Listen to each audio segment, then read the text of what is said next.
Hello friends, welcome to Dungeons & Dragonfly, where I adapt various characters for use in D&D.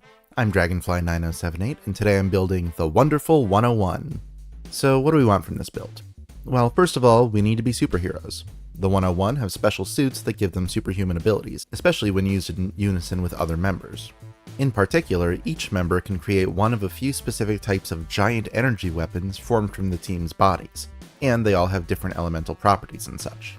Now, there are 101 of the Wonderful 101, as you might have guessed, so this build will focus mostly on the leader of the Wonderful Ones, Wonder Red, so we'll especially need his Unite hand. A giant hand we can use to grab things, punch people, and shield us from fire, among other things. We'll also need to work well in a group. One of the 101's abilities lets them recruit ordinary civilians to help fight, so we'll need to make sure that anyone we recruit is well protected to avoid any unfortunate casualties. Looking over at ability scores, I'll be doing a point buy. If you want to roll for stats, that's fine, just make sure your strength and charisma are high enough to multiclass. Wonder Red is a highly qualified candidate for the Wonderful Ones, achieving record scores on the written and field exams, so we want all his stats to be relatively decent. We'll start off with a 12 in strength, a 13 in dexterity, and another 12 in constitution. He is more athletic than the average person, but a lot of his more impressive physical feats are thanks to his suit. For mental stats, we'll put one last 12 into intelligence, an 11 into wisdom for his inexperience in actual field operations, and a 14 in charisma for his natural leadership skills. Red is a human, of course, so we get a free heroic inspiration whenever we finish a long rest, as well as proficiency in a skill of our choice. I'll say history, since knowing about the past wars might be key to fighting Gethjerk in the present. Humans also get a free origin feat.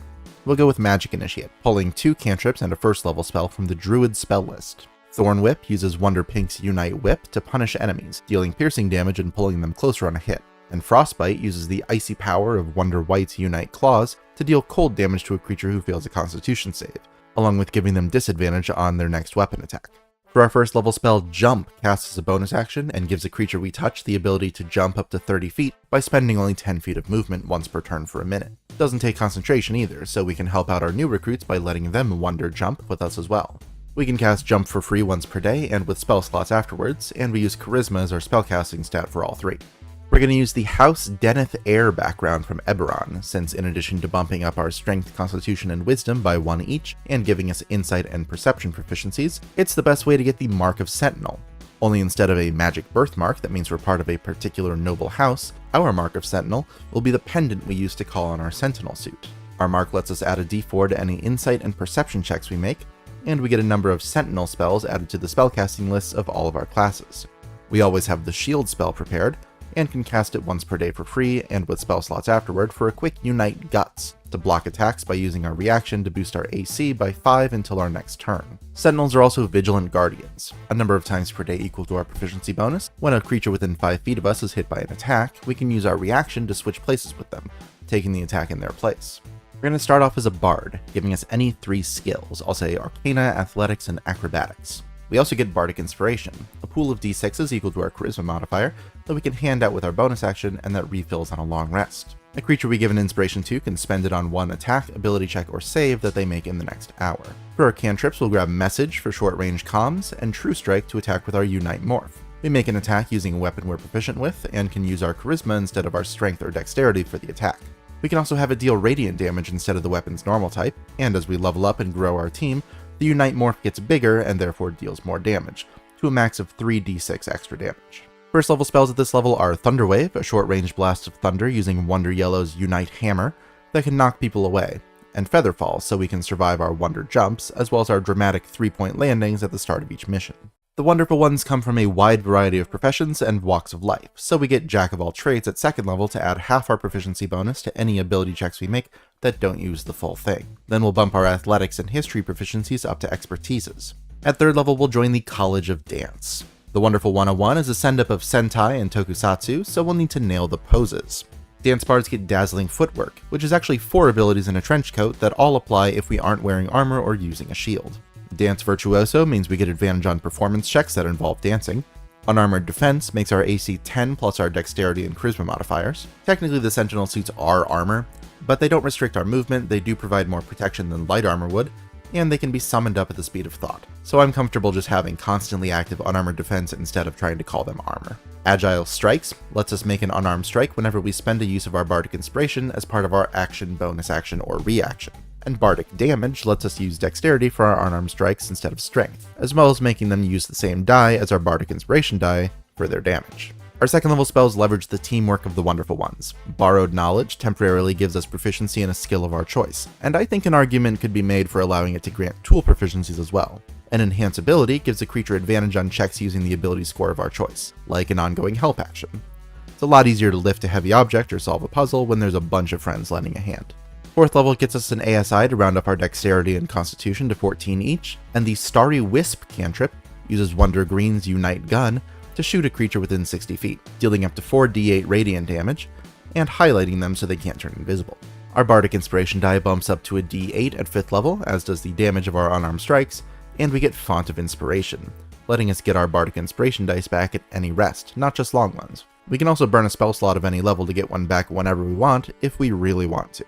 For 3rd level spells, we'll grab Counterspell from the Sentinel list to disrupt enemy spells. Then Slow uses Wonder Black's Unite Bomb to, well, slow down up to 6 creatures who fail a Wisdom save. Their speed is halved, they get -2 to their AC and Dex saves, they can only take an action or a bonus action on their turn, not both, and they can only make one attack using the attack action. Plus, if they cast a spell with a somatic component, there's a 25% chance that the spell just straight up fails because they're moving their hands too slow.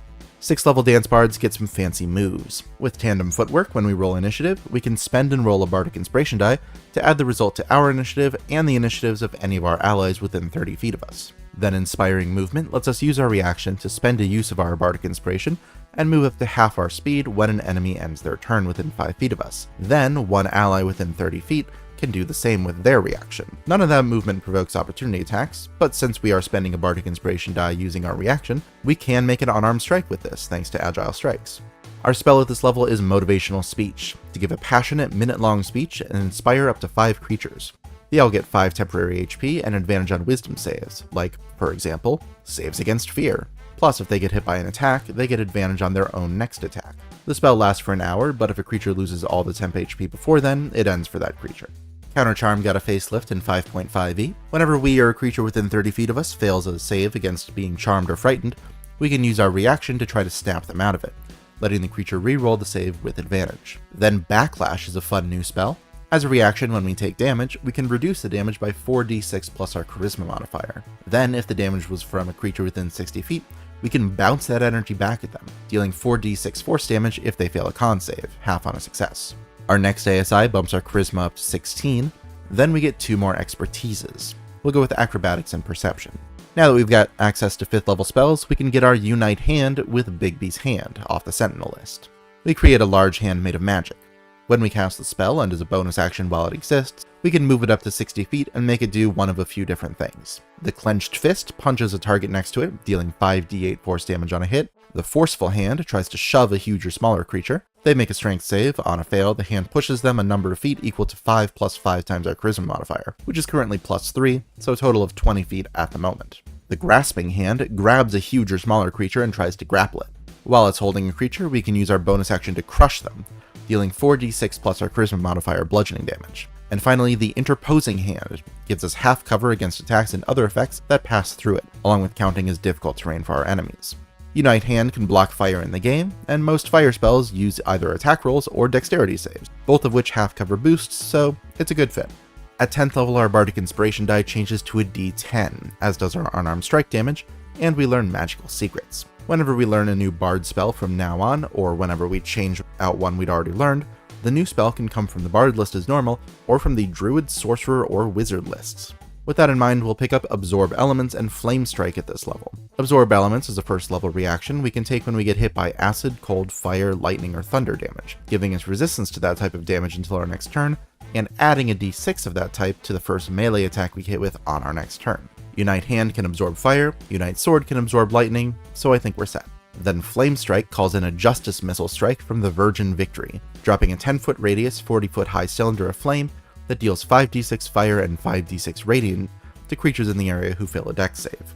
We do get a cantrip at this level as well, and it's not super clear if Magical Secrets applies to those. If your DM allows it, grab Sword Burst to make nearby enemies feel the sting of Wonder Blue's Valiantium Blade. If they don't, just grab either Mage Hand or Prestidigitation, whichever one speaks to your soul. For 6th level spells, we'll whip up some noodle soup and steak with Hero's Feast. Up to 12 creatures can take an hour to eat the feast, getting resistance to poison, immunity to being poisoned or frightened, and an increase of 2d10 to their max HP, all of which lasts for a full 24 hours. Then we'll grab Spiritual Weapon from the Cleric list, to summon up whichever Unite Morph weapon we want. Every turn we can use our bonus action to move the weapon up to 20 feet and attack with it, dealing 1d8 plus our Charisma modifier force damage on a hit. 12th level brings us another ASI, I'll say bump Charisma to 18. Then we'll get the Unite Glider by grabbing Fly off the Sorcerer or Wizard list.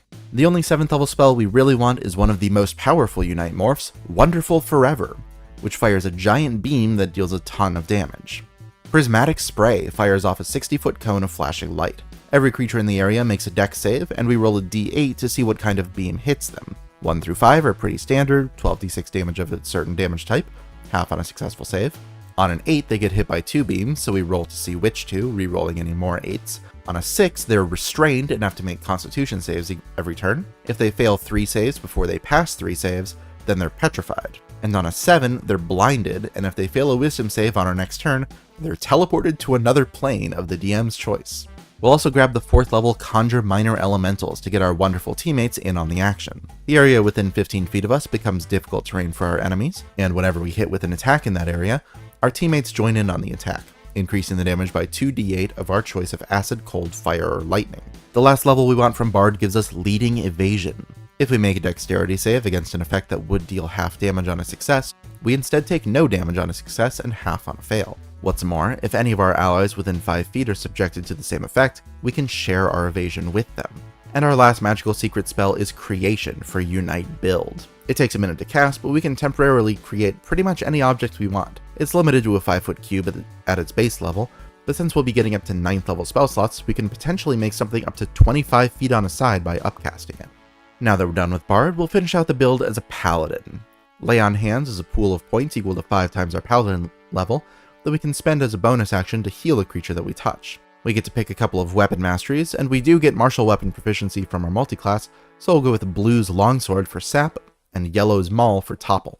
Paladins prepare spells from their entire spell list, so for first level spells we'll take Searing Smite for Wonder Red's Fiery Punches, and Heroism to boost our recruits' HP and infuse them with Bravery. There's also Divine Smite, which is a spell in this edition. We cast it as a bonus action after hitting with a melee weapon or unarmed strike, and boost the damage by 2d8, plus an additional d8 if we hit a fiend or undead. We always have it prepared, and we can cast it once per day without using a spell slot. For our fighting style, Blessed Warrior gives us 2 cleric cantrips. We'll say Guidance to give advice, and Spare the Dying in case one of our recruits gets in over their heads. Our Paladin Oath will be the Oath of the Noble Genies. Genie's Splendor gives us a free skill proficiency from a small list. We'll go with Performance, to pretend to be our mild-mannered alter ego. We also get another version of Charisma-based Unarmored Defense. Worth noting, this one does work with a shield, though using a shield will nerf our unarmed strikes since the first set of Dance Bard abilities only works without armor or a shield. Still, if you're not really feeling the unarmed strike part of the build and just want to focus on spells, an extra 2 AC from a shield isn't bad. The only oath spell we really care about at this level is Thunderous Smite, to add an extra bit of oomph if we want to attack with Yellow's Hammer. Much more interesting is Channel Divinity. We get 2 uses per long rest, and we get 1 back when we short rest. All paladins can channel divinity for Divine Sense, which tells us the location of celestials, fiends, and undead within 60 feet. Genie paladins get Elemental Smite. When we hit with a Divine Smite, we can spend a channel divinity to get one of 4 additional effects. Dow's Crush uses Wonder White's Unite Claws to freeze the target, grappling and restraining them. Genie's Escape teleports us away from danger with Unite Spring. As we jump to another spot within 30 feet, get resistance to physical damage and immunity to being grappled, prone, or restrained until the end of our next turn. Ephridi's Fury ignites our Unite Hand, dealing an extra 2d4 fire damage to the creature we hit, and throwing a fireball at another creature for another 2d4. And Merid's Surge shakes the earth with Wonder Yellow's Unite Hammer, forcing the target and creatures of our choice within 10 feet of us to make a strength save, pushing them 15 feet away and knocking them prone on a failure. The 4th level of Paladin gets us 1 last ASI to cap off our Charisma, then we get extra attack to attack twice for the attack action. 5th level Paladins can cast Find Steed for free once per day, but the wonderful ones don't really have a steed. They do have a ship though, so see if your DM will let you cast Find a Vehicle. As for 2nd level spells, the Genie list gives us Mirror Image to make our own crowd on demand, and we get some good support spells like Aid and Magic Weapon to help out our recruits. There's also Prayer of Healing for Unite Camp.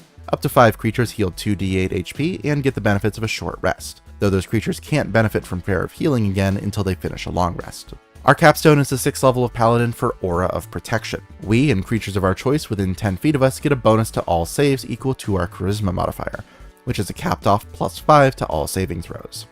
Now that the build is complete, let's take a look and see what we have done. Well, our greatest strength is probably our flexibility. Decent stats all around, plus Jack of all trades, is a good baseline for ability checks, and we can add Borrowed Knowledge for proficiency, and Enhance Ability for advantage. We can tailor our approach with our variety of spells and damage types, and we can switch between brawling up close with our unarmed strikes and smite spells, or attacking from a distance with our longer range spells like Bigby's Hand and our variety of cantrips. Hell, Bigby's Hand itself is like 4 spells in one. We're also real good at teamwork, with a bunch of buffs that can affect our whole party, giving them extra health, extra defense, extra damage, all the good stuff. Plus we have a capped off Charisma modifier, so we have the max amount of Bardic Inspirations and a +5 Aura of Protection. Leading Evasion in particular is a fantastic ability, since Evasion is so good by itself and only a few classes get it, so being able to share it with our squishier teammates is, well, wonderful. That flexibility is a little bit of a double-edged sword though, notably in terms of our action economy. We've got a bunch of things competing for our bonus action between Bardic Inspiration, Lay on Hands, and spells like Jump, Bigby's Hand, Spiritual Weapon, and all of our smites. This also applies to our reaction.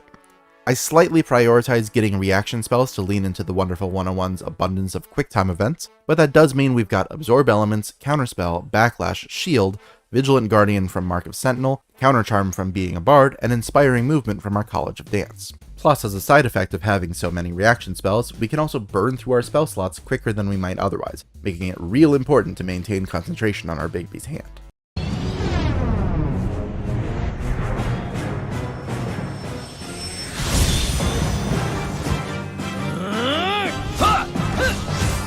Wonder Eyes, ready!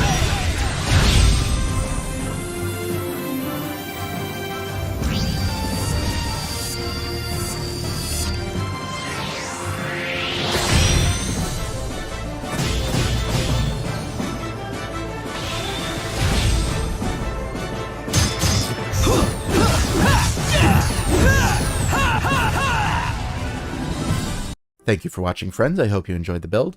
No poll this time, I've still got a few specific characters in mind before we get back to those, but if you have any feedback or suggestions for characters you'd like to see me build, please leave them in the comments below and they could show up in a future poll. Leave a like or subscribe if you want to see more. Thanks again for watching, I will see y'all later.